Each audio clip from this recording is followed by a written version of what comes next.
Bonjour à tous frères et sœurs, j'espère que vous allez bien, dans le nom tout-puissant de Yeshua HaMashiach. Frères et sœurs, on se retrouve aujourd'hui pour un tout nouveau partage qui, je l'espère, éclairera beaucoup de personnes qui peuvent se laisser séduire par des manipulateurs, par des personnes dont les fruits ne sont pas spécialement manifestes tout de suite. Il est vrai qu'on a l'habitude de dénoncer des hérésies, qu'elles soient flagrantes ou moins flagrantes. Les boutiques comme ACER, EMCI, l'église MLK et toutes ces choses, Francis Tatou et compagnie, ce sont des, comme je l'ai dit, des boutiques et c'est assez grossier. Voilà, en creusant un peu, on peut voir tout de suite que ces personnes ne sont pas des vrais chrétiens et qu'ils ne sont pas nés de nouveau et qu'ils ne font pas partie de l'église du Seigneur, mais de l'apostasie. Ça, c'est clair et c'est net. Bon. Malheureusement, on a vu par des commentaires que des personnes qui sont dans l'idolâtrie n'ont pas de discernement par rapport à cela. Je prie pour qu'elles en aient, puisque elles vont tout droit en enfer en suivant des personnes comme celle-là. Donc ces personnes-là qui vont enseigner qu'on doit avoir un père spirituel, ou finalement chez lesquelles on va voir des femmes pasteurs enseigner la parole, etc., etc., la prospérité, la santé divine, toutes ces choses, on va voir assez rapidement les fruits pourris tomber de l'arbre. Et on va se rendre compte que ces personnes ne sont pas du Seigneur. Mais chez d'autres personnes, c'est plus pernicieux. Je prends en exemple notamment les modalistes qu'on a dénoncés récemment, qui disent que Jésus est le Père. Voilà, c'est quelque chose qu'on ne va pas nécessairement voir tout de suite, parce qu'ils vont surtout prêcher Jésus-Christ, et on va se dire c'est normal, puisque le salut est en Christ seul, le salut est en Jésus-Christ seulement, donc c'est normal de prêcher Yeshua, Jésus-Christ. Et c'est vraiment en creusant qu'on va se rendre compte de l'abomination derrière. Mais là, déjà, c'est un peu plus subtil, on va dire. Et chez d'autres personnes, ils vont prêcher la bonne doctrine, ils vont faire des bons enseignements, ils vont avoir des paroles édifiantes, et pourtant, ils ne sont pas basés sur le roc.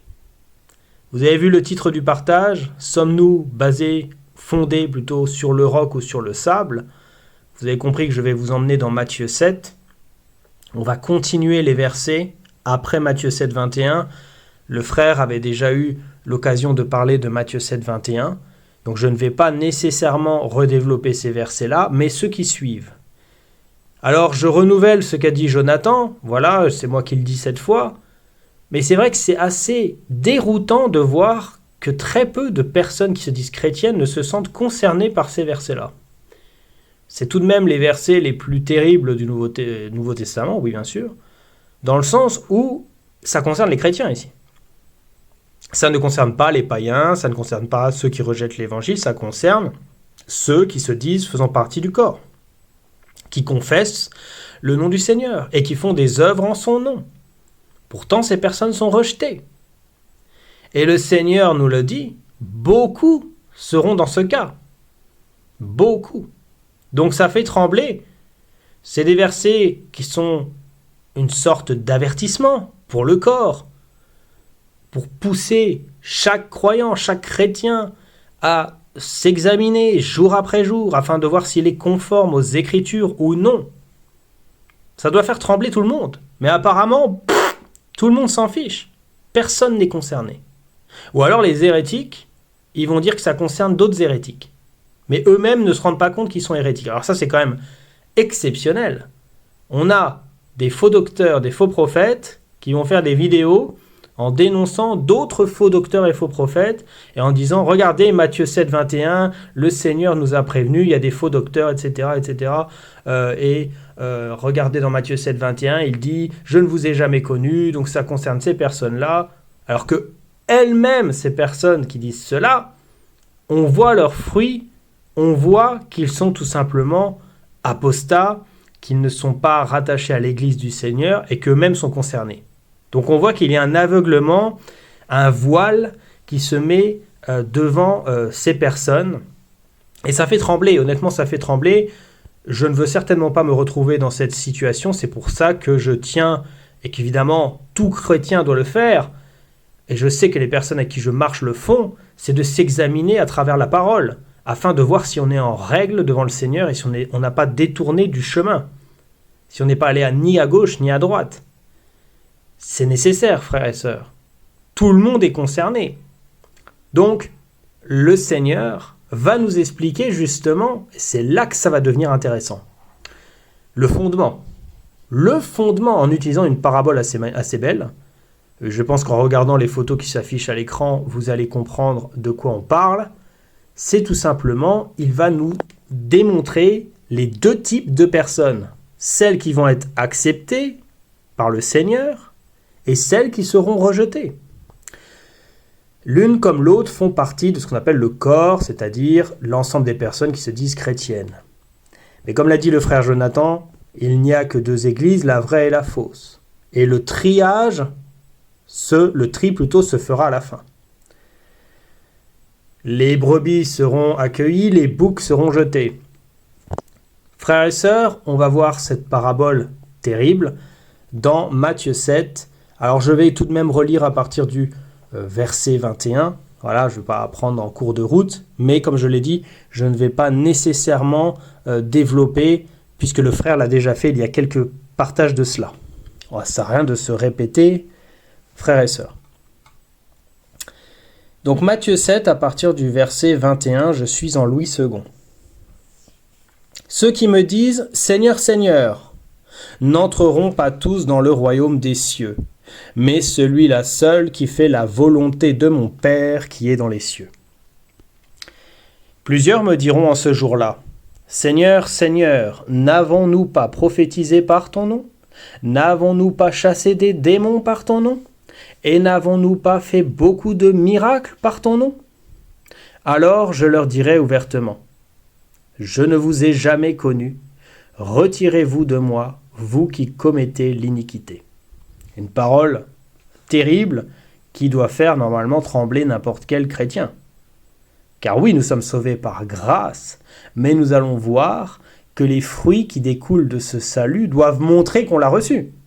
Frères et sœurs, on ne doit pas travailler pour le salut, pour l'avoir, parce qu'on n'est pas sauvé par nos œuvres, c'est un don de Dieu.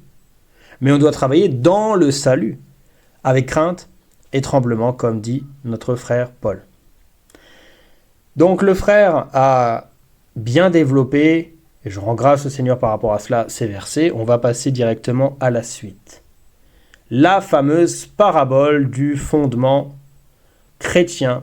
Donc la différence entre le bon fondement et le mauvais fondement, frères et sœurs. Et je reviendrai par rapport à ce que j'ai dit tout à l'heure. Parce qu'il me semble que je n'ai pas fini ma phrase, mais c'est pas grave. Donc au verset 24. Bien évidemment, on prendra commentaire biblique pour avoir une explication par rapport à cela. Je vais aller doucement. Verset 24. C'est pourquoi quiconque entend ces paroles que je dis et les met en pratique sera semblable à un homme prudent qui a bâti sa maison sur le roc. Je relis. C'est pourquoi quiconque entend ces paroles que je dis et les met en pratique sera semblable à un homme prudent qui a bâti sa maison sur le roc. Donc là, le Seigneur nous présente d'emblée la personne en premier, donc le type de personne en premier, qui sera acceptée par le Seigneur, c'est-à-dire une personne qui a bâti, fondé sa vie chrétienne sur le roc. Une matière solide, quasiment indestructible. Donc, c'est quelque chose de fondamental. On va développer ce qu'est ce roc tout à l'heure, frères et sœurs, ne vous en faites pas. Verset 25. La pluie est tombée. La pluie est tombée, les torrents sont venus, les vents ont soufflé et se sont jetés contre cette maison. Elle n'est point tombée, parce qu'elle était fondée sur le roc. Donc, c'est vraiment magnifique de voir cela. On voit tout un tas d'intempéries. Voilà, les éléments de la nature se déchaînent contre cette maison. Évidemment, elle ne va pas broncher d'un iota. puisqu'elle est fondée sur le roc, elle est bâtie sur des fondements solides. C'est magnifique, je vais relire les deux versets. Le premier cas de figure, frères et sœurs. C'est pourquoi. Donc, notez bien le c'est pourquoi qui explique ce qu'on a lu avant et ce que Jonathan a développé. Matthieu 7, 21. C'est pourquoi le Seigneur explique, donne la raison. Quiconque entend ces paroles que je dis et les met en pratique sera semblable à un homme prudent qui a bâti sa maison sur le roc. Notez bien une chose, c'est qu'il y a deux temps. Le premier temps, c'est d'entendre les paroles ou les commandements. Tout ce qui est écrit dans le Nouveau Testament, on va se concentrer là-dessus, la parole donnée par les apôtres, évidemment sous l'infusion du Saint-Esprit, tout ce qu'ils ont reçu de Yeshua durant son ministère terrestre, il y a un bon paquet de commandements. Quand on prend le compte des commandements que le Seigneur a donnés, il y en a un très grand nombre. C'est pourquoi quiconque entend ces paroles que je dis, et là c'est le numéro 2, les met en pratique. D'accord ? Donc il entend premièrement les paroles, voilà, il les intériorise et intellectualise comme vous voulez, et il les met en pratique. C'est-à-dire que non seulement il ne se contente pas d'écouter, mais il fait. Cette personne-là, qui fait cela, sera semblable à un homme prudent qui a bâti sa maison sur le roc. Alors je voudrais juste prendre prudent en grec. Louis II a choisi ce mot. Je veux voir justement le texte d'origine grecque, voir ce que nous dit ce mot-là. Alors, phronimos, c'est le code Strong, prudent, sage, intelligent. Prudent, c'est-à-dire attentif à ses intérêts, intelligent, sage. Voilà, donc c'est une personne qui fait preuve de sagesse, qui fait preuve d'intelligence. On va voir également après le cas contraire. Donc cette personne-là, non seulement écoute la parole de Dieu, mais la met en pratique. Voilà. Ça, faut bien noter cela, frères et sœurs. Sera semblable à un homme prudent qui a bâti sa maison sur le roc, ou sur la pierre, comme vous voulez. La pluie est tombée, les torrents sont venus, les vents ont soufflé et se sont jetés contre cette maison. Elle n'est point tombée parce qu'elle était fondée sur le roc. Maintenant, versets 26-27. Mais quiconque entend ces paroles que je dis et ne les met pas en pratique, sera semblable à un homme insensé qui a bâti sa maison sur le sable. Je relis. Mais quiconque entend ces paroles que je dis et ne les met pas en pratique, sera semblable à un homme insensé qui a bâti sa maison sur le sable. Donc là, un autre type de fondement, le sable. Je ne sais pas si vous avez déjà vu, frères et sœurs, les sculptures, les châteaux de sable. Il y en a, ils font vraiment des sculptures absolument magnifiques, des artistes, c'est très beau.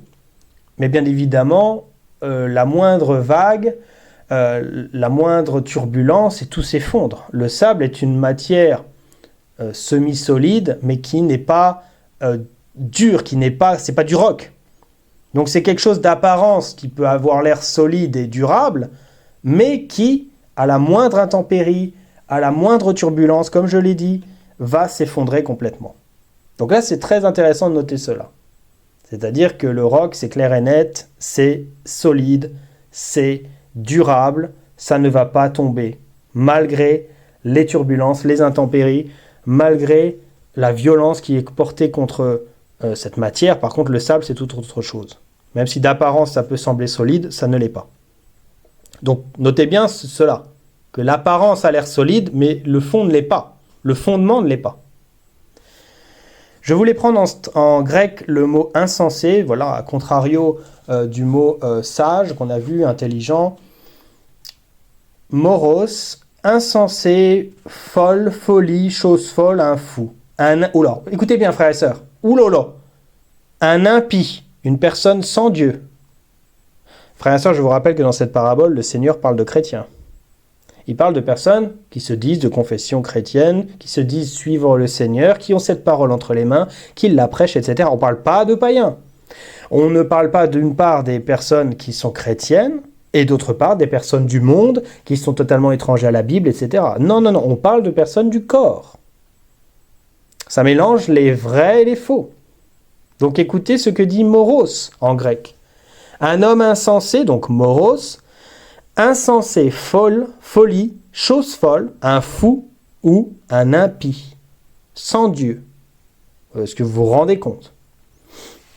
Donc le Seigneur nous dit qu'une personne qui se dit chrétien, qui écoute la parole de Dieu, qui écoute tout ce que le Seigneur dit et qui même peut-être le répète, c'est là que ça va devenir intéressant, mais qui ne met pas en pratique ce qui est écrit, sera semblable à un homme insensé ou à un impie qui a bâti sa maison sur le sable. On pourrait, je sais, vous êtes accoutumés de cette phrase, mais arrêtez le partage ici. Je pense que vous avez très bien compris où je voulais en venir, frères et sœurs. Ça fait des semaines que nous dénonçons l'apostasie et que nous continuerons de le faire. Voilà, c'est vrai que ça aura mis du temps pour que sur la chaîne on affiche les visages. Pendant un long moment avec le frère, on n'a pas voulu le faire. On ne citait pas les personnes et on ne montrait pas leur visage. Mais plus l'apostasie est grande, plus le Seigneur nous donne la force et nous pousse à le faire. Bien évidemment, ce n'est pas les personnes elles-mêmes qu'on vise, parce que nous, tout ce qu'on souhaite, c'est qu'elles puissent se repentir. On ne souhaite pas qu'une personne, même ces personnes-là, bien évidemment, aillent en enfer. Mais c'est ce qu'il y a derrière. Et c'est la doctrine prêchée, et c'est le mal que ces personnes, que ces boutiques, que ces idolâtres, ces apostats font à l'Église, puisqu'ils envoient des gens en enfer. C'est extrêmement grave. Donc en fait, c'est notre responsabilité de les dénoncer. On doit les dénoncer, peu importe les conséquences. Ils peuvent porter plainte, on s'en fiche. On va tous les dénoncer. On va dénoncer toutes leurs œuvres, tout sera mis en lumière. Voilà, c'est trop grave. C'est vraiment très grave. Alors oui, le Seigneur nous a prévenus, voilà, que dans les derniers temps, il s'élèvera de faux Christ, etc., de faux docteurs, la charité du plus grand nombre se refroidira, ça va être quelque chose de terrible. Plus on va se rapprocher de l'avènement de l'Antichrist, plus ça va être de pire en pire, frères et sœurs. Donc on doit lutter, bien évidemment pas contre les hommes, mais contre ce qu'il y a derrière, dénoncer les œuvres des ténèbres, afin que la vérité éclate face au mensonge. Même si on ne peut pas, je le répète, empêcher l'apostasie d'être là. Et ce n'est pas ce que le Seigneur nous demande. Et on ne peut pas le faire. Nous, on doit juste dénoncer. On doit dénoncer. Et tout chrétien qui a de la visibilité d'une manière ou d'une autre, mais maintenant, on le sait que 99,9% c'est sur Internet. Internet a une puissance de communication terrible. On n'est plus à l'époque où on envoyait des lettres. Donc, une communication instantanée, mondiale, pardon. Donc c'est quelque chose de terrible, c'est une approche terrible. Donc une personne qui a une chaîne YouTube, qui se dit chrétien, mais qui ne dénonce pas l'apostasie, qui ne dénonce pas les œuvres, et qui fait en gros comme si tout allait bien, c'est compliqué. On a une responsabilité vis-à-vis de ça. Beaucoup de personnes sont prises dans les filets du diable. Il n'y a qu'à voir les commentaires, comme je l'ai dit, frères et sœurs. Sous la vidéo du petit sourdrill en or, là, la petite figurine sourdrill, on a eu des commentaires des idolâtres qui ne comprennent pas ce que c'est l'idolâtrie spirituelle. Pour eux, l'idolâtrie, c'est juste se prosterner devant des statues. Voilà. Donc c'est compliqué. Beaucoup de personnes manquent de discernement, beaucoup de personnes sont dans une emprise complètement démoniaque avec ces gens-là, sont sous leur influence. Donc, on a un devoir de dénoncer les œuvres. Alors, on ne peut pas tout dénoncer, on ne peut pas dénoncer tous leurs faits et gestes, c'est pas possible. Une fois qu'on a dénoncé une personne, voilà, on va passer à autre chose. On a fait un très gros travail sur les modalistes. Là, les hérétiques qu'on a dénoncés, je ne vais pas reciter leur nom. Vous avez une playlist dédiée. On ne va pas revenir là-dessus à chaque fois qu'ils vont prêcher des choses. Mais croyez-moi, on pourrait le faire. Parce qu'il y a des choses, c'est abominable. Mais on ne le fait pas. Voilà, ça va pas être le cœur de la chaîne, c'est de dénoncer les moindres faits et gestes des apostats. Et par contre, dès que on découvre de nouveaux chaos, c'est comme l'a dit le frère, on fait une veille avec l'apostasie. On analyse ce qui se passe. Eh bien, on dénonce pour que les gens soient libérés. et puis qu'ils se rendent compte. Parce que croyez-moi que cette séduction-là, elle va devenir de plus en plus terrible à fur et à mesure qu'on va s'approcher de l'avènement de l'Antichrist, comme je l'ai dit précédemment. Donc excusez-moi, je me suis un peu égaré, c'était juste pour faire une aparté par rapport à cela. Donc je vais relire. Mais quiconque, donc là, c'est un impie, une personne qui n'a pas Dieu. Donc d'apparence, il est censé l'avoir, mais en fait, il ne l'a pas. Pourquoi ? Parce qu'il a bâti sa maison sur le sable. C'est ce que nous dit le verset. Écoutez ce qu'il dit au verset 27. Évidemment, il redit ce qu'il a dit au verset 25. La pluie est tombée, les torrents sont venus, les vents ont soufflé et ont battu cette maison. Elle est tombée et sa ruine a été grande. Vous avez vu ? La pluie est tombée, les torrents sont venus, les vents ont soufflé et ont battu cette maison. Elle est tombée et sa ruine a été grande. Alors nous allons voir dans le commentaire biblique à quoi correspond tout cela. Parce que le Seigneur ne va pas expliquer cette parabole, mais par le discernement, on va comprendre de quoi il parle. Évidemment aussi par le travail des anciens, on aime mettre en avant leur théologie. Voilà, c'est magnifique ce qu'ils ont fait, le travail dans le Seigneur qu'ils ont fait pour nous édifier. Donc on va prendre les commentaires bibliques après.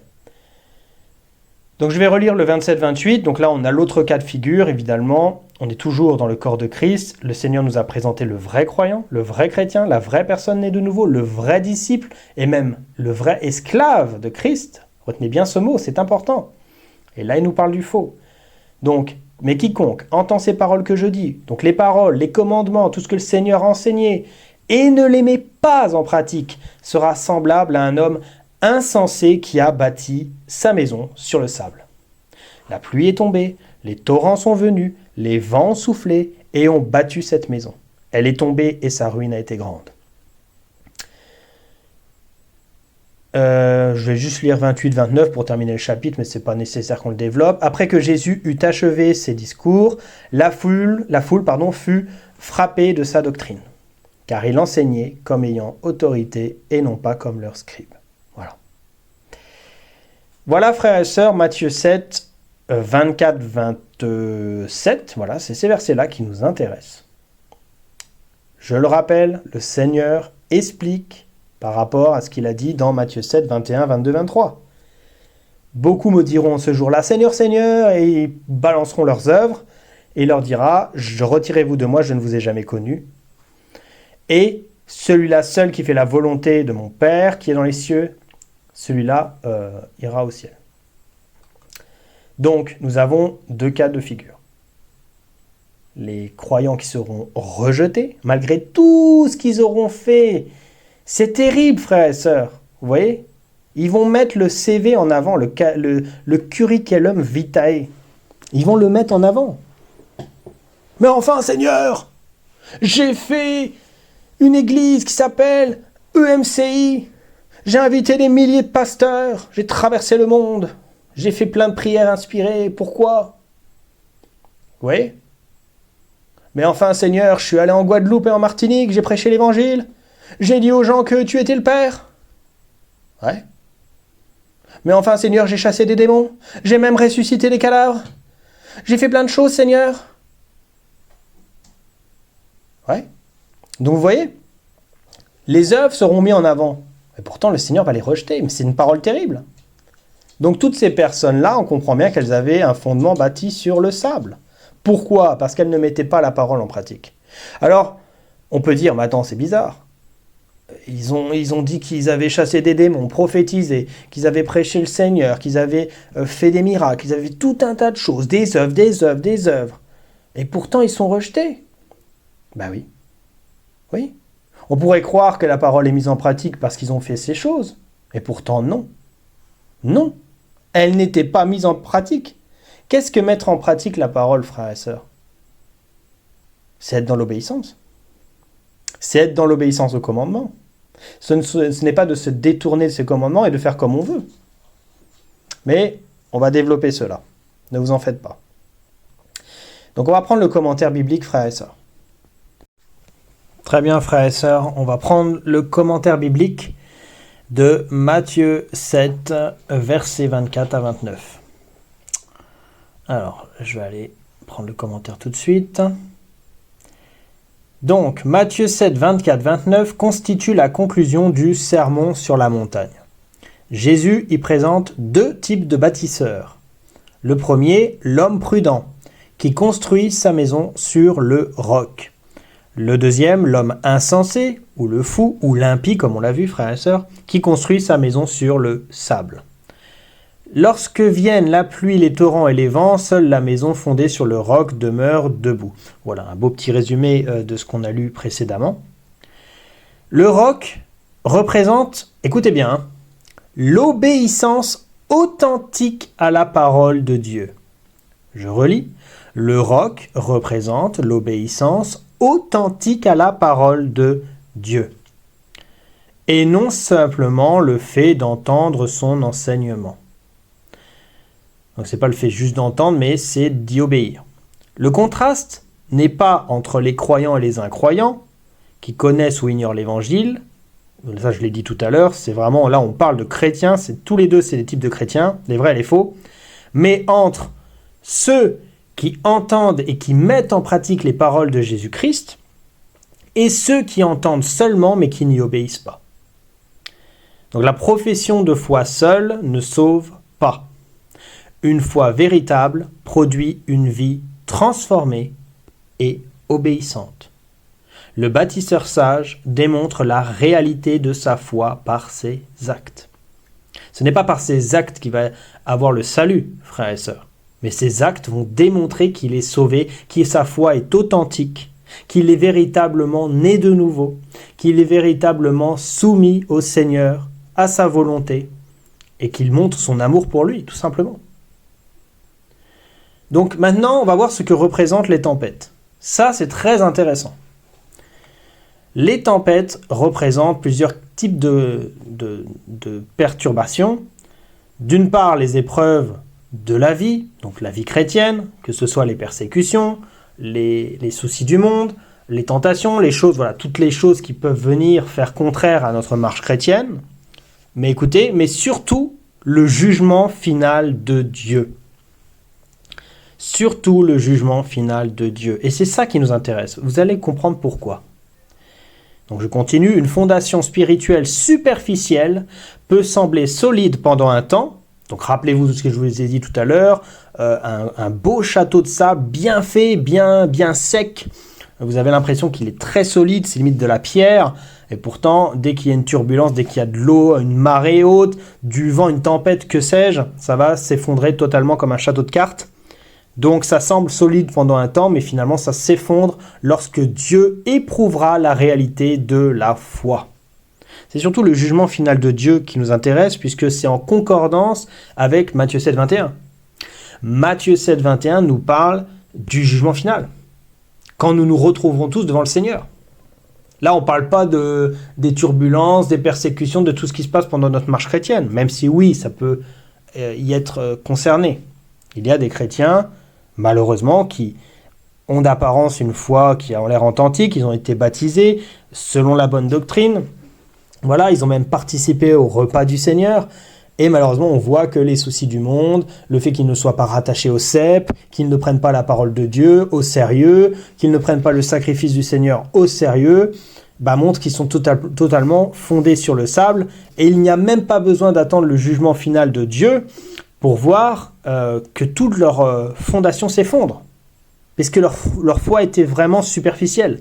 Elle n'était pas authentique. Donc ça, oui, on peut le voir. Par contre, il y a des personnes où ce sera révélé et totalement ça va s'effondrer au jugement final. Et là, ça, c'est surtout les chrétiens apostats, les boutiques, toute cette fausse église, voilà, qui sont sous le joug de l'esprit de Rome. Cela va s'effondrer au jugement de Dieu. Et vous allez me dire, comment tu le sais que ce n'est pas déjà le cas?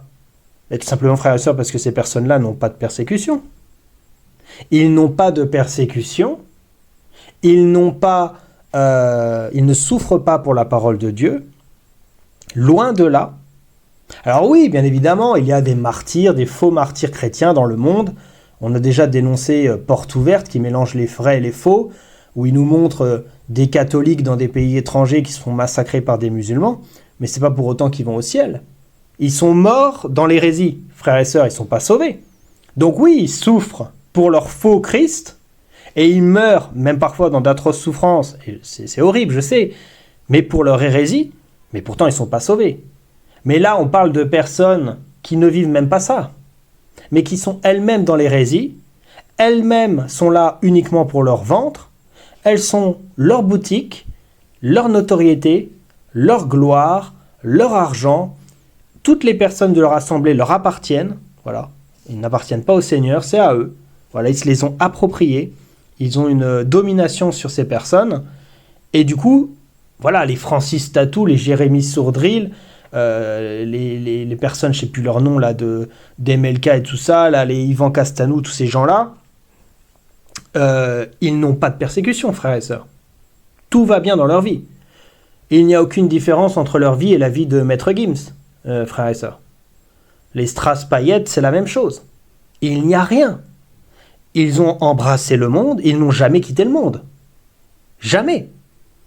Donc au bout d'un moment, on voit bien que leur fondement qui est actuellement sur du sable, même si on a l'impression que c'est très solide, hein. Ah oui, c'est très solide, là, on va dire Amen, Alléluia, gloire à Dieu, toutes les 5 minutes, là. Vraiment, frères et sœurs, le pire, c'est les personnes qui les suivent, c'est même pas eux, c'est les gens qui les suivent.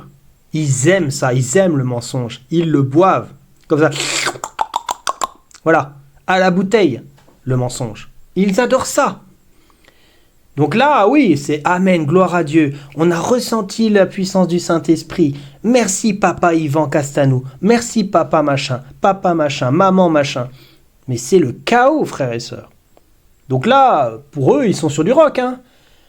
Il n'y a aucune persécution, tout va bien. Ils vont pas dans la moisson, ils vont pas dehors prêcher l'évangile. Ils restent bien au chaud, ils se déplacent en jet privé, en limousine, avec leur montre à 3000 balles. Tout va bien, frères et sœurs. Mais quand ils se retrouveront devant le trône, ça va se passer comment, là? Ça va se passer comment, frères et sœurs? C'est là que le sable va s'effondrer. Tout ce qu'ils auront bâti, évidemment dans l'hypothèse où ils ne se repentent pas avant, bien évidemment, frères et sœurs, je ne suis pas Dieu, je ne sais pas. Et je ne souhaite pas que ces gens aillent en enfer. Mais au bout d'un moment, il faut être réaliste. Des personnes comme ça qui restent dans l'endurcissement, dans la gloire du monde, dans l'idolâtrie totale, qui pensent d'ailleurs être sauvés, ils le pensent vraiment, mais pour les sortir de ça, il faut y aller. Il faut y aller. Il faut une intervention de Dieu tout simplement. Donc ces personnes-là, les turbulences, les tempêtes, les intempéries, le vent, la marée haute, ce sera juste le jugement de Dieu, ce n'est même pas les persécutions du monde, puisqu'ils n'en vivent pas. Aucune coupure papier pour l'évangile, rien. Rien du tout. Donc ce sera seulement le jugement final de Dieu lorsqu'ils seront dans le tribunal de Christ. Et ça sera terrible. Ce sera terrible, frères et sœurs. Donc une fondation spirituelle superficielle peut sembler solide un temps, voilà je le relis, mais elle s'effondrera lorsque Dieu éprouvera la réalité de la foi. Voilà, frères et sœurs, le commentaire biblique de Matthieu 7, 24, 29, mais je me suis arrêté avant parce qu'après il développe par rapport à la foule, c'est pas ce qui nous intéresse. Donc on voit bien, frères et sœurs, il est nécessaire de vraiment s'analyser soi-même à la lumière des Écritures afin de savoir si on est fondé sur le roc. Et d'ailleurs, excusez-moi, mais pardonnez-moi, je suis allé un peu vite. C'est quoi le roc ? Qu'est-ce que c'est que le roc, frères et sœurs ? J'ai expliqué par la grâce de Dieu, par ce commentaire biblique, ce qu'étaient les persécutions, enfin, toutes les turbulences qu'il y a eu, les intempéries, toutes ces choses qui ont fracassé la maison. On a expliqué ce qu'était le sable. Voilà, c'est tout simplement le fait de ne pas mettre la parole de Dieu en pratique, d'être dans la désobéissance, d'être dans la rébellion, de se détourner des commandements, de les dire mais de ne pas les faire. Mais c'est quoi le roc finalement sur lequel notre maison doit être bâtie ? C'est tout simplement la parole de Dieu et le Seigneur Jésus-Christ. Pas le faux Christ des évangéliques, pas le faux Christ des catholiques, pas le faux Christ des témoins de Jéhovah et compagnie. Le vrai Yeshua HaMashiach de la Bible. Celui qui nous est dépeint de Genèse à Apocalypse, frères et sœurs. Et le fondement vital, solide, indestructible, sur lequel on doit baser notre marche chrétienne, notre vie chrétienne dans ce monde, jusqu'à ce qu'on quitte ce corps charnel, c'est la parole de Dieu. Il n'y a rien d'autre qui compte que la parole de Dieu. C'est pourtant très simple. Non mais ça, c'est quand même hallucinant de voir à quel point l'homme essaye de compliquer les choses. Pourtant, on nous demande juste d'obéir à ce livre. Et quand je dis ce livre, ce n'est pas de manière irrespectueuse, car c'est ce qu'il est il est ce qu'on a de plus précieux sur terre. C'est notre guide de survie, frères et sœurs. Si on se détache de cela, si on méprise cette parole, si on ne la médite pas jour et nuit, comme nous le dit le psaume 1, on va faire comment ? On va faire comme ces gens. Le peu de notoriété qui commence à enfler en eux, ils vont se détourner complètement. Ça devient un accessoire. Et pour les chrétiens qui ne sont pas forcément mis en avant, qui n'ont pas de succès, les chrétiens qui sont tout simplement de leur côté, qui ne sont pas mis sur le devant de la scène, mais qui ne sont pas rattachés au cep, ils vont retourner dans le monde. Ils vont retourner dans le monde, mais sans la gloire du monde. C'est terrible. Donc le roc sur lequel nous devons bâtir notre maison, notre vie spirituelle, ici sur cette terre pour le peu de temps qu'il nous reste, et Dieu seul sait quand nous quitterons ce corps, le roc en question, c'est la parole de Dieu. Uniquement la parole de Dieu. Et je rappelle que la parole de Dieu, c'est Yeshua. Mais Dieu, et c'est sa volonté, nous a donné ce livre. Mais c'est hallucinant, frères et sœurs. Et je l'ai prêché dehors récemment. Je suis sûr qu'au moins un foyer sur deux a la Bible chez lui. C'est le livre le plus vendu de tous les temps. Il y a je ne sais pas combien de traductions. Il est même gratuitement sur Internet. On a des commentaires bibliques. On a le grec et l'hébreu. On a tout ce qu'il nous faut, frères et sœurs. Bien qu'il suffit juste d'une traduction dans la langue maternelle d'une personne pour qu'elle soit sauvée. Il n'y a pas besoin d'aller approfondir toutes les choses en premier lieu, je parle. Donc en fait, c'est pas compliqué. Mais l'homme, dans son orgueil, cherche tellement à compliquer les choses. Il cherche à complexifier tout. Il veut des systèmes religieux, il veut prendre le dessus, il veut mettre ses gants dégueulasses, pardonnez-moi l'expression, sur ce livre divin. Alors Dieu protège ce livre, on ne peut pas le modifier, on ne peut pas y toucher. Dieu est au contrôle de toutes choses. Mais les hommes, ils vont essayer de détourner. Satan est derrière, le venin est dans le corps. Ils vont essayer de détourner la parole. Ils vont lire les versets, mais ils vont faire l'inverse. Ils vont prendre les versets qui disent « Vous n'appellerez personne sur la terre votre Père, car un seul est votre Père, celui qui est dans les cieux. » Et ils vont dire « Oui, mais il a quand même pas voulu dire ça. Regardez Paul, il a appelé Timothée mon fils bien-aimé, je sais pas quoi, dans le Seigneur. Donc tout simplement, il est son Père spirituel. Tout simplement, Jésus n'a pas voulu dire ça. » Donc il faut qu'on mette en place des pères spirituels, c'est une doctrine, tout le monde doit avoir un père spirituel, sinon c'est pas normal. Vous voyez, frères et sœurs ? Ou alors, j'ai interdit à la femme d'enseigner, de prendre autorité sur l'homme, que la femme se taise dans les assemblées des saints. Oui, mais ça c'est la pensée de Paul. Mais c'est Paul qui raconte là, donc c'est pas Jésus-Christ. Donc en fait, non, on fait ce qu'on veut. Vous voyez, frères et sœurs ? Des fois, ils n'ont pas le choix que de prendre les versets, parce qu'ils savent qu'on va leur lancer dedans, mais ils les détournent. Ils vont dire oui mais, voilà. Non, c'est oui ou non, c'est pas oui mais. Oui mais déjà ça vient du diable. Donc on voit les fruits. On voit que ces personnes sont totalement bâties sur le sable. Et ce n'est qu'une question de temps avant que ça s'affaisse. Profitez bien de la gloire du monde. Profitez bien de tout ce que vous faites. Mais tôt ou tard, quand le Seigneur se lèvera de son trône, ça ne sera plus la même chose. Et je prie pour que vous vous repentiez de toutes vos mauvaises œuvres, car vous envoyez des gens en enfer. C'est abominable. C'est vraiment abominable. Donc voilà, frères et sœurs, restez fondés sur le roc qui est Yeshua, qui est cette parole, ce livre qu'on nous a donné, et sur rien d'autre, pas sur un homme, pas sur un pasteur, pas sur un bishop, un prophète, pas sur un papa spirituel ou que sais-je, pas sur une femme pasteur, non, sur la parole de Dieu. Tout simplement. Frères et sœurs, on va prendre une autre référence. Voilà, je ne vais pas vous quitter aussi vite, bien évidemment. Je vous ai promis des références transverses. On va continuer. Alors, attendez, on va aller dans Jacques, chapitre 1. Alors là, c'est terrible. Là, c'est terrible et je vais me permettre de dénoncer. Voilà, je vais dénoncer certaines personnes. Donc Jacques, chapitre 1, frères et sœurs. On va prendre à partir du verset 22 jusqu'au verset 25. Oui, c'est ça, 22-25. Et après, on prendra le commentaire biblique comme on l'a fait pour Matthieu. En tout cas, frères et sœurs, j'espère que pendant que vous cherchez les références, que ce partage vous édifie, voilà, qui vous fait prendre conscience de la nécessité vitale de rester rattaché au cep. On est toujours dans Jean 15 en esprit. Le cep qui est Yeshua, par la parole, par la méditation, par le Saint-Esprit, qu'on ne quitte pas nos yeux de cette loi, comme va le dire Jacques. J'espère que ça vous édifie et que ça va vous pousser à vous examiner. Moi-même, ça me fait trembler quand je lis Matthieu 7, 21. Dieu seul sait qui aura persévéré jusqu'à la fin, frères et sœurs.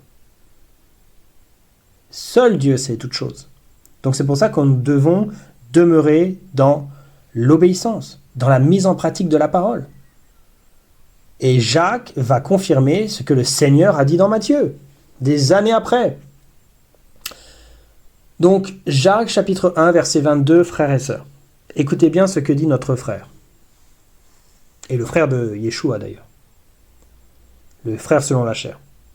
Mettez en pratique la parole et ne vous bornez pas à l'écouter, en vous trompant vous-même par de faux raisonnements. Voilà, déjà une bombe est lancée, l'ogive nucléaire est lâchée. Un seul verset. C'est un commandement en plus. Et avant que les hérétiques commencent à dire « Oui, mais c'est Jacques qui parle », je vous rappelle que le Saint-Esprit a écrit le livre entier, frères et sœurs, le Saint-Esprit de Dieu, et qu'il a utilisé la main d'homme pour le faire. Donc ça arrive, oui, et Paul l'a déjà fait, qu'ils donnent leurs pensées par rapport à certaines choses. Paul, par exemple, par rapport au fait d'être célibataire ou non. Mais il va le dire, il va préciser que c'est sa pensée et que ce n'est pas celle du Seigneur. Il va dire, c'est pas un commandement, je vous dis ça comme ça. Voilà, c'est précisé. Bien évidemment, on ressent la personnalité des apôtres dans les textes, mais c'est le Saint-Esprit qui a écrit le livre. C'est lui l'auteur. Comme l'a dit notre frère bien-aimé MacArthur, l'auteur, c'est le Saint-Esprit. Donc là, c'est le Saint-Esprit qui parle. C'est un commandement direct de Dieu. Mettez en pratique la parole et ne vous bornez pas à l'écouter en vous trompant vous-même par de faux raisonnements. Vous avez vu, frères et sœurs, c'est terrible. On doit mettre en pratique la parole et ne pas seulement l'écouter ou la lire. Voilà. Ça sert à quoi de lire toute la Bible si on n'y obéit pas, frères et sœurs? Ça sert à quoi? Et vous inquiétez pas, je vais vous donner d'autres exemples tout à l'heure. On va parler un peu.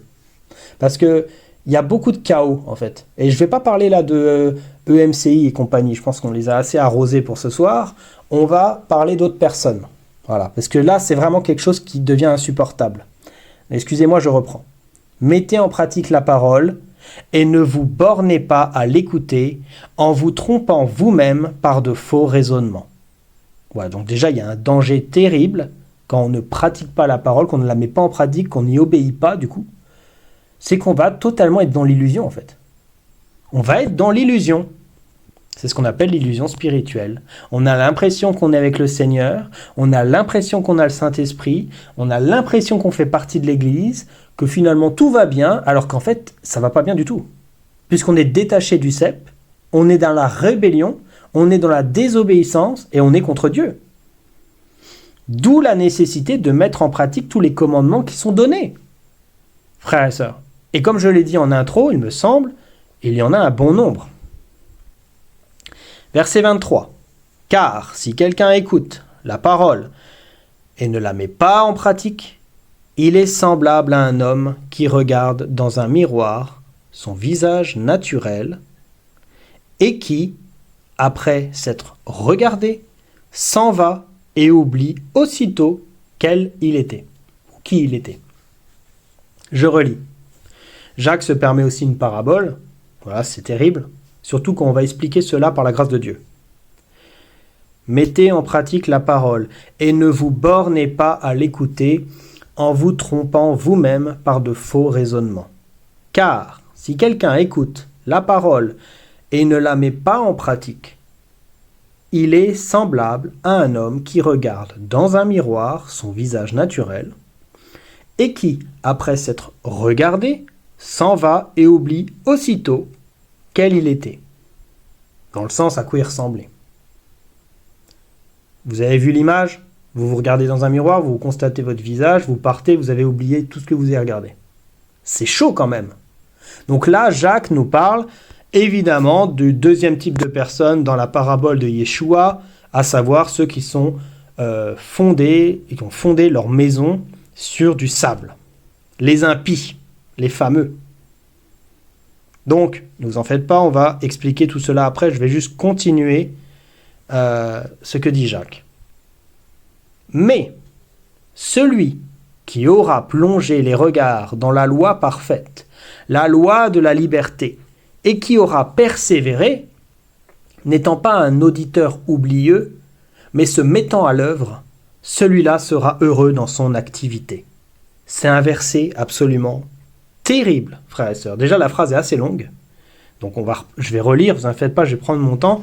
De toute façon, je vais tout relire ce qu'a dit Jacques avant qu'on développe. On va pas aller trop vite ici. Mais celui, donc là c'est l'autre cas de figure, attention, on parle de celui qui est basé sur le roc.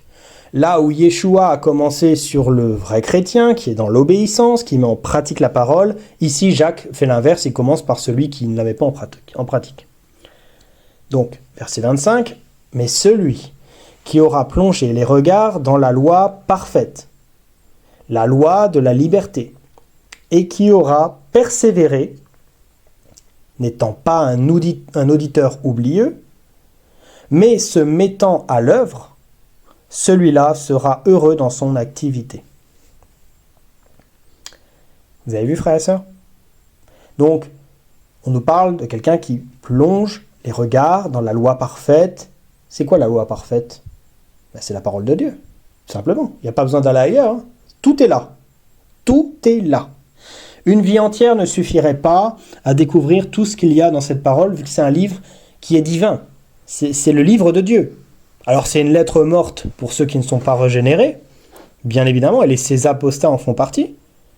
Mais pour ceux à qui le Seigneur a donné, par son Saint-Esprit, la capacité de lire dans sa parole, de comprendre les choses, car le Saint-Esprit nous enseigne et nous guide dans toute la vérité, mais cette parole, elle se révèle, elle est terrible.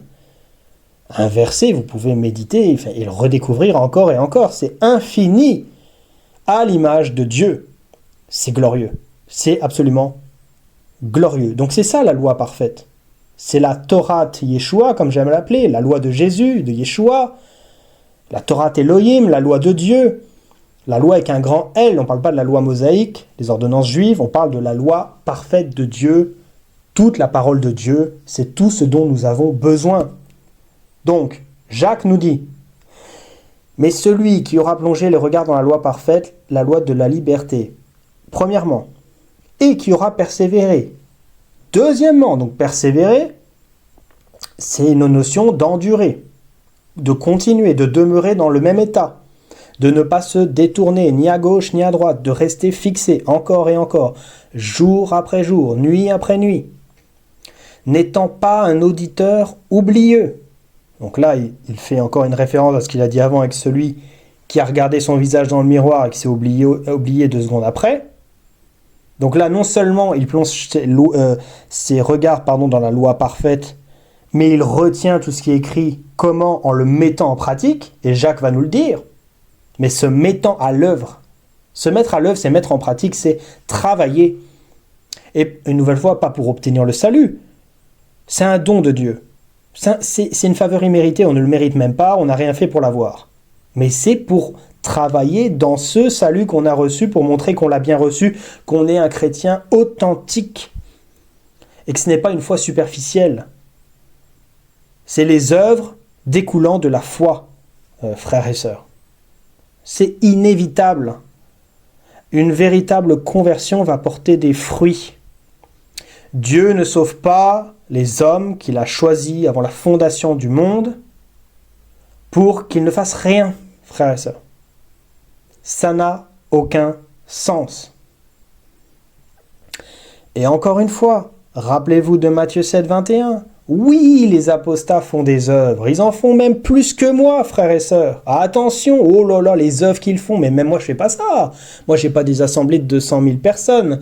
Moi, j'ai pas voyagé à travers le monde. J'ai pas évangélisé d'autres pays. J'ai pas chassé des démons. J'ai pas guéri des malades. Attention, frères et sœurs, regardez tout ce qu'ils font. Mais ça sert à quoi de faire ça si tu es dans la désobéissance? Si tu n'es pas rattaché au cep? Si tu prêches des hérésies qui vont à l'encontre de la parole de Dieu, tout ce que tu fais, ça ne sert à rien, mon ami. Ça ne sert à rien.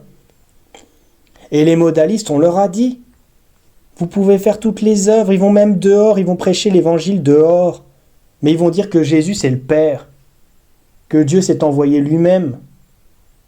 Ça sert à quoi? Ils vont dire que le repas du Seigneur, ça ne sert à rien de le faire. Alors que le Seigneur nous dit l'inverse. Et que les apôtres l'ont fait. Et que le corps de Christ le fait. Depuis les premiers chrétiens jusqu'à maintenant. Mais eux, ils vont dire que maintenant, non, faut arrêter. Mais mon ami, tout ce que tu fais, c'est du sable. C'est du sable. C'est le sable au bord de la mer de Galilée, mon ami. Tout ce que tu fais, ça ne sert à rien. À rien. Et c'est terrible de voir l'accomplissement avant l'heure, bien évidemment, parce que je rappelle que Matthieu 7, 21, ça sera au jour du jugement de chaque personne. Mais c'est terrible de déjà voir la mise en pratique actuelle. On a déjà une figure actuelle où des personnes, ils font des œuvres, des œuvres, des œuvres, des œuvres, des œuvres, encore et encore. Et pourtant, ils sont dans la désobéissance. Ils sont dans l'hérésie. Ils sont dans l'apostasie, tout simplement. Donc ça sert à rien. Autant retourner dans le monde, profiter de sa vie de pécheur et mourir. Et aller en enfer. Plutôt que s'évertuer à suivre un faux Christ, ne pas écouter quand une personne te reprend selon la vérité biblique, parce que tu es orgueilleux, mon ami, parce que tu penses que si limite c'est toi qui as écrit le livre, et que tu n'as pas besoin du corps, et finalement tu vas en enfer. Mais c'est hallucinant, franchement ça fait trembler, frères et sœurs. Ça fait vraiment trembler. Même si des fois j'utilise un peu d'humour et tout ça, c'est ma personnalité, c'est très sérieux ce dont je parle. C'est absolument très sérieux. Et attendez, je ne vous ai pas donné l'exemple à la personne en question, là, ça va venir après, mais c'est terrible, c'est terrible, c'est terrible, c'est terrible. Donc continuons. Je vais relire tout ce qu'a dit Jacques avant qu'on développe. Mettez la pratique... Excusez-moi, j'étais pas sur la... Voilà. Mettez en pratique la parole et ne vous bornez pas à l'écouter, en vous trompant vous-même par de faux raisonnements. Car si quelqu'un écoute la parole et ne la met pas en pratique, il est semblable à un homme qui regarde dans un miroir son visage naturel et qui, après s'être regardé, s'en va et oublie aussitôt quel il était. Mais celui qui aura plongé le regard dans la loi parfaite, la loi de la liberté, et qui aura persévéré, n'étant pas un auditeur oublieux, mais se mettant à l'œuvre, celui-là sera heureux dans son activité. Je pense que le message est clair, frères et sœurs. Il y a un danger à ne pas mettre en pratique la parole. Et comme on l'a vu avec Matthieu 7, 21, mettre en pratique, ce n'est pas faire des œuvres pour faire des œuvres. Ça commence par l'obéissance. Ça commence par l'obéissance qui montre qu'on garde la parole. Ces personnes-là ne gardent pas la parole.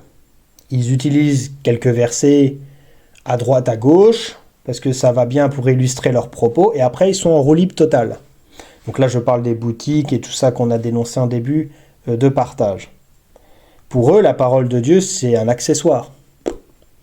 Ils s'en fichent complètement, frères et sœurs. Il n'y a pas l'amour du Seigneur, sinon ils y obéiraient. Et ils seraient, surtout, dans la crainte de Dieu. Il n'y a absolument aucune crainte chez ces personnes. Aucune. À croire qu'ils ne parlent pas de Dieu, en fait. Dieu n'est pas notre pote, frères et sœurs. Ce n'est pas un accessoire, ce n'est pas un animal de compagnie. c'est le créateur de l'univers, de toute chose, de l'atome, du temps, de l'espace, de la matière. Sans lui, nous ne sommes rien. Je veux dire, c'est hallucinant de voir le manque de respect total de ces personnes. C'est hallucinant. Mais maintenant, je vais vous donner un autre type de personnes, frères et sœurs. Et alors là, écoutez bien. Vous savez, on a déjà dénoncé sur cette chaîne les personnes qui ont une influence, donc évidemment sur Internet, qui ont une chaîne, des abonnés, qui se disent chrétiennes, qui prêchent peut-être même la bonne doctrine, peut-être, oui, on va parler de cas comme ça. Voilà, une personne qui prêche la bonne doctrine du Fils de Dieu, qui n'est pas dans l'hérésie, qui ne parle pas de père spirituel et toutes ces bêtises, voilà, qui prêche fidèlement la parole de Dieu, qui fait des bons enseignements, très bien, très beau, mais qui ne va pas annoncer le message dehors. Ça se passe comment, frères et sœurs? Et à côté de ça, on a des personnes qui vont même jusqu'à Jérusalem se prendre des baffes dans la tête, voilà, parce qu'ils prêchent le Fils de Dieu là-bas. Ils se font taper par les Juifs à Jérusalem, cracher dessus, insulter, parce qu'ils prêchent Yeshua Mashiach là-bas. Donc ils prêchent l'évangile directement sur la Terre Sainte. Est-ce que Dieu ne va pas faire de différence entre les deux types de personnes que je vous ai dit? Des personnes qui sont confortablement assises derrière leur écran chez elles, à juste faire des enseignements, juste parler, et des personnes qui vont directement dans la moisson, qui vont dans les ténèbres, annoncer aux morts le message. Et qui vont recevoir du coup la persécution.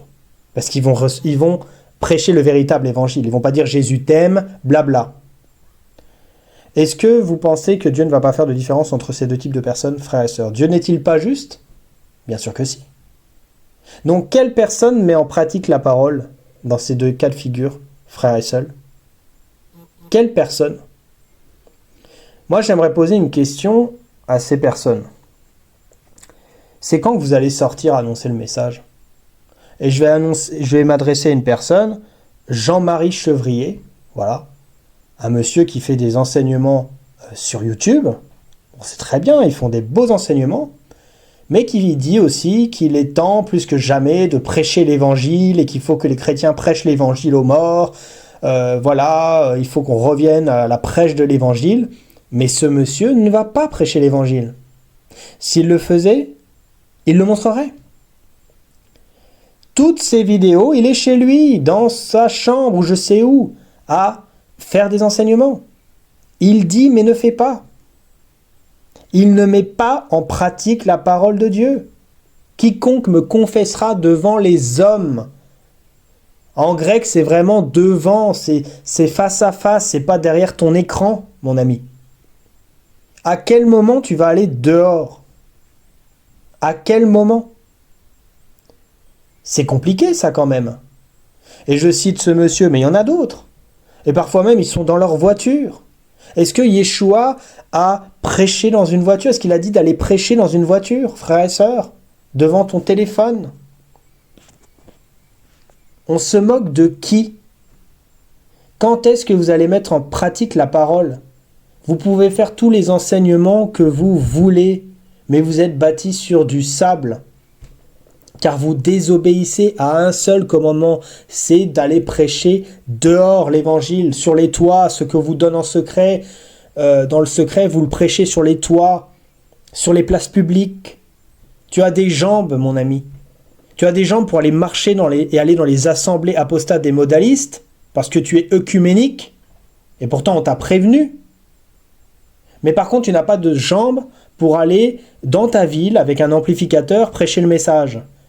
C'est de la lâcheté, c'est de la désobéissance. Et il y en a marre, en fait.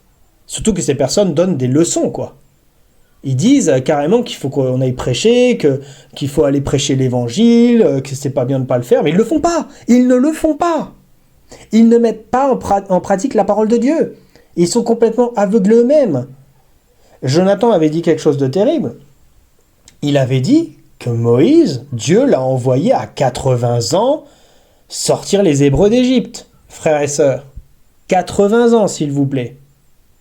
Donc la majorité des personnes de qui je parle n'ont pas cet âge-là. Et pourtant, ils ne vont même pas se lever de leur chaise pour aller annoncer le message aux morts. Ils ne mettent pas en pratique la parole de Dieu, à aucun moment. Alors peut-être qu'ils vont pas dire de gros mots, ils vont pas regarder de films porno, ils ne vont pas mentir, mais c'est pas que ça. Le Seigneur nous a sauvés pour qu'on prêche l'évangile. Justement. C'est pas en faisant des vidéos à Internet. Alors on peut en faire, oui, on en fait nous-mêmes. Mais on continue surtout d'aller dehors, c'est le plus important. Mais non, eux, c'est uniquement sur leur canapé, sur leur chaise, à croire qu'il y a de la colle forte dessus, ou dans leur voiture. C'est hallucinant. Et ils ont l'audace d'aller dire à leurs auditeurs d'aller prêcher l'évangile, alors qu'ils ne le font même pas. C'est hallucinant. Hallucinant. Ça, c'est vraiment un véritable problème. C'est un véritable problème. C'est quelque chose... je veux dire, au bout d'un moment, on ne se moque pas de Dieu. Comme si Dieu ne faisait pas la différence. Il y a une sœur, elle se prend des claques dans la tête à Jérusalem parce qu'elle prêche l'évangile. Et eux, ils sont là, sur leur canapé, chez eux, avec le chauffage qui est mis, tout va bien, la petite tasse de thé. Ils font leurs enseignements et en plus, ils disent qu'il faut aller prêcher l'évangile, mais ils ne le font pas. Et en plus, ils vont dans les assemblées apostats. Mais c'est le chaos. C'est le chaos. Sortez du milieu d'eux. Donc voilà, frères et sœurs, maintenant on va passer aux commentaires bibliques de Jacques 1, 22, 25. Donc on peut faire un lien, évidemment, et vous l'avez vu, qui est flagrant avec Matthieu 7, 24, 27. Donc déjà dans Matthieu 7, 24, 27, on va récapituler. D'une part, Yeshua nous parle du sage qui entend les paroles et qui les met en pratique. Et d'autre part, de l'insensé, du fou, de l'impie, comme vous voulez, qui entend aussi les paroles, à l'instar du sage, mais qui lui ne les met pas en pratique, donc qui n'est pas dans l'obéissance tout simplement. Ici, dans Jacques, le croyant doit être faiseur de la parole, et non seulement un auditeur. Alors bien évidemment, frères et sœurs, faiseur en respectant les commandements. Rappelez-vous, et je suis désolé, c'est peut-être la troisième fois que je le répète, mais Matthieu 7, 21, on parle de personnes qui font des œuvres, mais des œuvres bâties sur du sable, tout simplement parce qu'ils n'obéissent pas à la parole de Dieu, pour commencer. Donc tout cela ne sert strictement à rien. Donc, il y a une nécessité d'être faiseur de la parole en y obéissant à tout ce que le Seigneur nous commande. Et pas faire selon notre volonté. Finalement, je vais faire comme ça, tiens. Tu vois ? Non.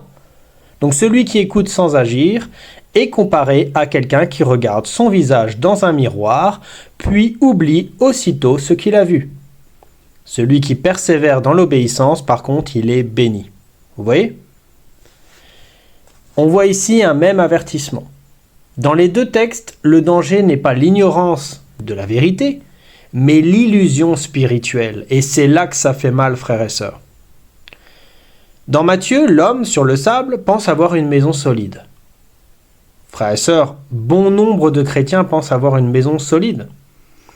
Et c'est pour ça que, pour vérifier la fondation, pour voir si effectivement elle est solide ou non, il faut s'examiner une nouvelle fois la lumière de la parole de Dieu. Chaque jour. Que celui qui se croit debout prenne garde de chuter. On doit faire gaffe. C'est pas un jeu en fait. La vie éternelle en dépend. Donc on doit s'examiner. Si vous avez une communion fraternelle, vous vous examinez les uns les autres. Si un frère pêche, vous le reprenez, etc., etc. Mais on doit s'examiner. On doit voir si on est en concordance avec la parole de Dieu. Voilà. Ça, c'est nécessité absolue. Sinon, on va partir en roue libre. Et vous savez, tout comme moi, que toutes nos pensées viennent du diable. Donc on doit avoir la pensée de Christ à travers les Écritures. Qu'est-ce qu'il nous enseigne? Qu'est-ce qu'il nous commande? Et retenez bien ce mot, on va y revenir à la fin. Dans Jacques, l'auditeur oublieux, donc à l'instar de celui dans Matthieu qui est sur le sable, pense avoir répondu correctement à la parole alors qu'il se trompe lui-même. Jacques écrit explicitement « Mettez en pratique la parole et ne vous bornez pas à l'écouter en vous trompant vous-même. » C'est exactement ce que Jésus illustre avec l'image des deux maisons. Donc la foi authentique se voit surtout dans l'obéissance. Jacques ne dit pas que les œuvres, elles sauvent. Attention, c'est là où il faut éviter le chaos. Le salut est donné par grâce seulement. Il enseigne plutôt que les œuvres révèlent la réalité de la foi, si elle est authentique ou si elle ne l'est pas, si elle est véritable ou superficielle. Une foi qui n'aboutit jamais à l'obéissance est une foi qui est morte. Voilà, ça c'est clair et c'est net. Donc Matthieu 7, entendre et pratiquer, Jacques 1, être auditeur et faiseur. Matthieu 7, c'est la maison sur le roc, Jacques 1, c'est la vie fondée sur la parole. Matthieu 7, la maison sur le sable, Jacques 1, l'auditeur qui se trompe lui-même. Et Matthieu 7, résister à la tempête, Jacques 1, persévérer et être béni. Donc on voit bien le parallèle, c'est vraiment une référence transverse qui est magnifique. J'aime beaucoup ces deux passages, c'est vraiment quelque chose qu'on doit garder en mémoire jour après jour dans notre marche chrétienne, frères et sœurs. Sinon, on risque de tomber. Mais ces personnes-là, encore une fois, ne sont pas dans la crainte de Dieu. C'est une crainte superficielle, d'apparence, mais ce n'est pas une crainte véritable. Sinon, ils seraient vraiment dans l'obéissance. Ils mettraient la parole de Dieu en pratique et c'est tout. Il n'y a pas d'autre chose à chercher par rapport à cela, frères et sœurs. Donc on va juste revenir par rapport à Jacques 1, la parabole, bien évidemment, parce que peut-être des personnes n'ont pas compris ce que ça voulait dire. Donc on va relire les versets. Mettez en pratique la parole et ne vous bornez pas à l'écouter en vous trompant vous-même par de faux raisonnements. Donc là, c'est vraiment l'illusion spirituelle. Car si quelqu'un écoute la parole et ne la met pas en pratique, il est semblable à un homme qui regarde dans un miroir son visage naturel. Pourquoi regardons-nous notre visage, frères et sœurs, souvent le matin avant de partir par exemple au travail? On a ce réflexe, on prend notre douche, on regarde notre visage, etc. Tout simplement pour voir s'il n'y a pas un problème. Je ne sais pas, par exemple, une impureté sur le visage, quelque chose à enlever, voilà, on s'examine.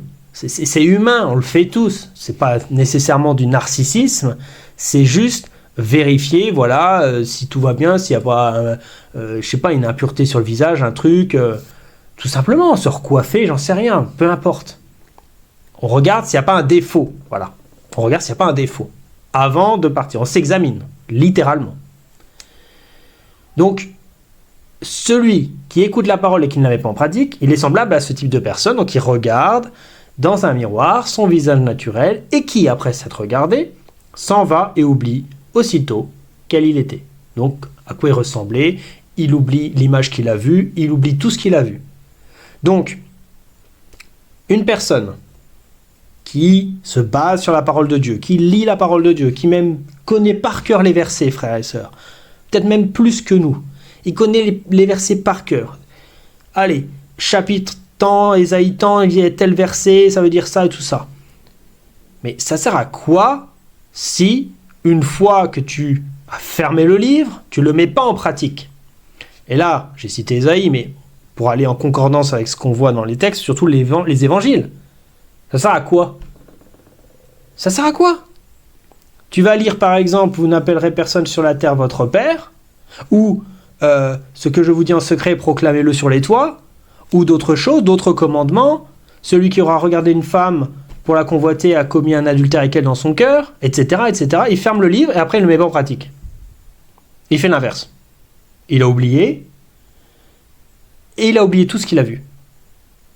Donc en fait, le fait de regarder son visage dans le miroir symbolise le fait de s'analyser dans la parole de Dieu, voir s'il n'y a pas des défauts, s'il n'y a pas des péchés, si on n'est pas dans le péché apparent, si on n'est pas détourné du chemin pour être repris. Puisque la parole nous reprend. Elle nous reprend constamment, la parole, puisqu'elle est la vérité, frères et sœurs. C'est là l'image du miroir. On se regarde dans le miroir pour s'examiner, voir s'il n'y a pas un problème, après on s'en va. on plonge nos yeux, et Jacques le dit, nos regards dans la loi parfaite de Dieu pour s'examiner, pour voir si on est bien dans l'obéissance, si on met bien en pratique la parole et si on ne s'est pas détourné d'un commandement. C'est ça qu'on doit faire. La seule autorité qui compte, c'est la parole de Dieu, qu'on appelle la Bible. Si on commence à se baser sur nous-mêmes, on va être dans l'illusion spirituelle. Ça sera que la chair qui va dominer, on va être détaché du cep, on va croire que tout va bien comme je l'ai dit, mais finalement on est totalement à côté de la plaque. Donc cette nécessité, jour après jour, de s'examiner, de voir si notre comportement, si nos axes, nos attitudes, si tout ce qu'on fait dans notre vie, dans notre marche chrétienne, car je rappelle que le salut est individuel, vérifier que tout cela est conforme à la parole de Dieu, conforme au commandement que le Yeshua nous a donné. Ça, c'est s'examiner, s'analyser à la lumière des Écritures. Tout comme une personne qui regarde dans le miroir, regarde son visage, voir s'il n'y a pas un souci. Mais si on regarde dans cette parole, si on lit les versets, si on peut même lire toute la Bible 30 fois dans l'année, même si je pense que c'est impossible, et après on ferme le livre et on ne met pas du tout en pratique, on n'est pas dans l'obéissance, on fait l'inverse que ce qui est écrit, ça ne sert à rien. Et beaucoup de personnes sont comme ça. Et c'est pas que lire, ils vont même le proclamer. Rappelez-vous ce que je vous ai dit tout à l'heure. Il faut prêcher l'évangile. Les temps sont graves, frères et sœurs. Il faut revenir au fondement. Prêchons l'évangile. Oui, mais toi, tu es où? Tu le prêches où, mon ami? Tu le prêches même pas. Il met pas en pratique. C'est quand même hallucinant de voir ça. Je rends grâce au Seigneur de m'avoir conduit à faire ce partage, parce que c'est vraiment révélateur de ce qu'on voit, frères et sœurs. Une nouvelle fois, demandez au Saint-Esprit qu'il vous montre les choses. Analysez ce qui a été dit. Mais avant de vous laisser, je vais juste terminer avec Jean 15. Alors avant, je vais juste relire peut-être Jacques la fin. Car si quelqu'un écoute la parole et ne la met pas en pratique, il est semblable à un homme qui regarde dans un miroir son visage naturel et qui, après s'être regardé, s'en va et oublie aussitôt qui il était, quel il était. Voilà une personne qui ne met pas en pratique la parole, qui n'est pas dans l'obéissance, tout simplement. Mais, et c'est là le modèle sur lequel on doit se baser, celui qui aura plongé les regards dans la loi parfaite, la loi de la liberté, et qui aura persévéré, puisque c'est vraiment une notion de persévérer. Le Seigneur a dit, celui qui persévérera jusqu'à la fin sera sauvé. N'étant pas un auditeur oublieux, comme la personne précédente, mais se mettant à l'œuvre, se mettre à l'œuvre pour mettre en pratique ce qui est écrit, ça c'est moi qui l'ajoute, celui-là sera heureux dans son activité, ou dans le grec c'est béni, il sera béni dans son activité. Voilà frères et sœurs, j'avais à cœur tout de même de terminer ce passage de Jacques avant de prendre le dernier verset qui m'intéresse. Voilà, c'était pas prévu à la base, mais j'ai à cœur de le prendre parce que là c'est tout de même assez direct, là c'est pas une parabole, il n'y a pas de parabole ici. Là c'est le Seigneur qui parle, donc dans Jean 15, je vous rappelle que Jean 15 est un passage fondamental où le Seigneur s'adresse à ses disciples et il parle évidemment de l'obéissance et du fait de rester rattaché à lui. Il commence par la parabole du cep. C'est pas cette parabole qui nous intéresse, même si j'aimerais bien la prendre.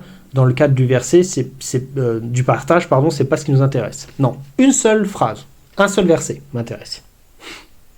Voire deux, pardonnez-moi. Voire trois.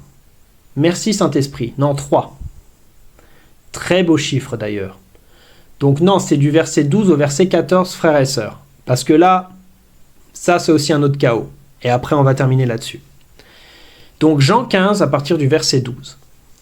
Le Seigneur dit, c'est ici mon commandement. Aimez-vous les uns les autres comme je vous ai aimé. Beaucoup de personnes coupent le verset en deux. Et ils disent, le Seigneur a dit, aimez-vous les uns les autres, donc on doit aimer notre prochain, et tout ça, on doit aimer tout le monde, et nanana. Sauf que, le Seigneur a dit quoi? Aimez-vous les uns les autres, comme je vous ai aimé. Alors là, on pourrait s'arrêter là et dire, oui, le Seigneur nous a aimés, voilà.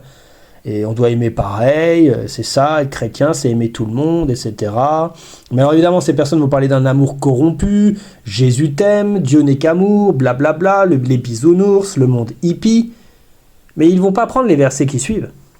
Ah non, frère et soeur, ils ne vont pas les prendre. Ils ne vont pas les prendre, et j'ai pour preuve une personne qui a fait un article, un pasteur, et que MCI a repartagé, on l'avait vu ça avec le frère, on ne va pas le mettre là, c'est pas intéressant, mais l'article déjà s'appelait Jésus t'aime, je crois. Ouais, c'est Jésus t'aime. Il a pris Jean 15, verset 12. C'est tout. Jean 15, 12. C'est ici mon commandement, aimez-vous les uns les autres comme je vous ai aimé. Voilà. Mais il n'a pas pris la suite. C'est très bizarre. Pourtant, on va le prendre, nous, la suite. Le Seigneur va expliquer ce qu'il a dit. Donc, c'est ici mon commandement, 2 petits points, aimez-vous les uns les autres comme je vous ai aimé. Il n'y a pas de plus grand amour que donner sa vie pour ses amis. Et là, le Seigneur, il parle de lui-même, là. Il a littéralement donné sa vie pour ceux qui croient en lui, frères et sœurs. Puisqu'en définitive, ceux qui seront sauvés, c'est ceux qui se seront repentis, qui se seront détournés, qui se seront convertis au Seigneur, qui auront cru en lui. Frères et sœurs, ce n'est pas toute la terre habitée qui sera sauvée. Attention à cela. Donc, le Seigneur parle de lui, là. Il n'y a pas de plus grand amour que de donner sa vie pour ses amis. Il a littéralement donné sa vie sur la croix. Et alors là, écoutez bien le verset 14 qui nous intéresse. Vous êtes mes amis si vous faites ce que je vous commande. Vous êtes mes amis si vous faites ce que je vous commande, frères et sœurs. Je pense que c'est le meilleur verset, passage, pour conclure ce partage, sur la mise en pratique. Je relis tout. C'est ici mon commandement, aimez-vous les uns les autres comme je vous ai aimé. Il n'y a pas de plus grand amour que de donner sa vie pour ses amis. Vous êtes mes amis si vous faites ce que je vous commande. Et quand le Seigneur dit ça, il ne parle pas de genre quelques commandements et le reste on fait ce qu'on veut. Non, il parle de tout ce qu'il a prescrit. Alors la marche chrétienne est loin d'être parfaite, bien évidemment, oui. Mais on doit tendre à cette perfection en demeurant dans la parole et en demeurant dans l'obéissance. Frères et sœurs, si on fait ce qu'il nous commande, c'est qu'on obéit. Je veux dire, vous allez quand même pas me dire le contraire. C'est ce qu'il nous a dit. Si on veut être l'ami de Yeshua, il faut qu'on fasse ce qu'il nous commande. Donc les personnes qui ne mettent pas en parole la pratique et du coup qui montrent qu'ils ne sont pas dans l'obéissance, ils ne sont pas amis du Seigneur. Et s'ils ne sont pas amis du Seigneur, ils sont quoi, frères et sœurs? Encore une fois, la Suisse n'existe pas, il n'y a pas de zone grise. Non. C'est noir ou blanc. C'est le bien ou le mal. C'est les ténèbres ou la lumière. La vérité ou le mensonge. C'est très manichéen, mais c'est comme ça que l'ordre des choses a été fait par Dieu. Donc s'ils ne sont pas amis de Yeshua, ils sont ennemis de Yeshua. Ennemis de la croix, comme a dit Paul, et fils du diable. Malgré le fait qu'ils confessent le Seigneur, malgré le fait qu'ils fassent toutes leurs œuvres, tout ce qu'ils peuvent faire durant leur vie terrestre, s'ils ne sont pas dans l'obéissance, s'ils ne font pas ce que le Seigneur a commandé, ils sont ennemis de Dieu. Que cette parole fasse trembler toutes les personnes qui écoutent. Examinons-nous nous-mêmes à la lumière des Écritures, afin de ne pas tomber dans un aveuglement, dans un endurcissement, dans l'orgueil le plus total. Car la fin de toutes ces choses, c'est la mort. Et la deuxième mort. Donc, frères et sœurs, s'il vous plaît, de grâce, écoutez bien ce qui a été dit, examinez les choses, tenons ferme, je sais pas le bon verbe, tenons ferme dans la parole, mettons-la en pratique. N'écoutons pas des personnes qui ne la mettent pas en pratique. Parce que moi, frères et sœurs, si je commence à faire ce partage et que j'arrête d'aller dehors, et le Seigneur sait que très prochainement je vais y aller seul, j'ai reçu l'équipement pour d'ailleurs, et j'ai hâte d'expérimenter ces choses. Et si j'arrête de faire cela et que je vous fais des enseignements pour vous dire qu'il faut mettre en pratique alors que je ne le fais pas, je serai un hypocrite. frères et sœurs. Je ne sais même pas comment ces personnes ne peuvent pas se sentir accusées par la parole. Ils disent, mais ne font pas. Ils enseignent sur Internet, mais ne vont pas dans la moisson. Ils prêchent des hérésies et ne restent pas accrochés à la véritable doctrine. Vous voyez le chaos, frères et sœurs? Donc avant de vous laisser, je vais juste prendre commande en grec, même si on a compris ce que ça voulait dire. Entelomai, donner des ordres. Voilà, déjà pour commencer. Donner des ordres. Dire, prescrire, ordonner, commander. Voilà, tout simplement. Je vous rappelle que Jésus-Christ de Nazareth est notre Sauveur, oui, mais aussi et surtout notre Seigneur. Le Seigneur souverain de l'univers, à qui Dieu le Père a remis toutes choses entre ses mains, jusqu'à ce qu'il ait fait de ses ennemis son marchepied. On a vu ce que cela représentait d'être ami de Yeshua et ennemi de Yeshua. Vaut mieux être ami de Yeshua, frères et sœurs. Honnêtement. Donc voilà, frères et sœurs. En tout cas, j'espère que ce partage vous a édifié. N'hésitez pas à réécouter ce qui a été dit. Dans tous les cas, moi je vous dis à bientôt pour un tout nouveau partage. Il y en a plusieurs en préparation, si le Seigneur le permet. Ça arrivera très prochainement. En attendant, je vous souhaite une bonne journée ou soirée. Prenez soin de vous et soyez tous bénis dans le nom tout-puissant de Yeshua. Amen.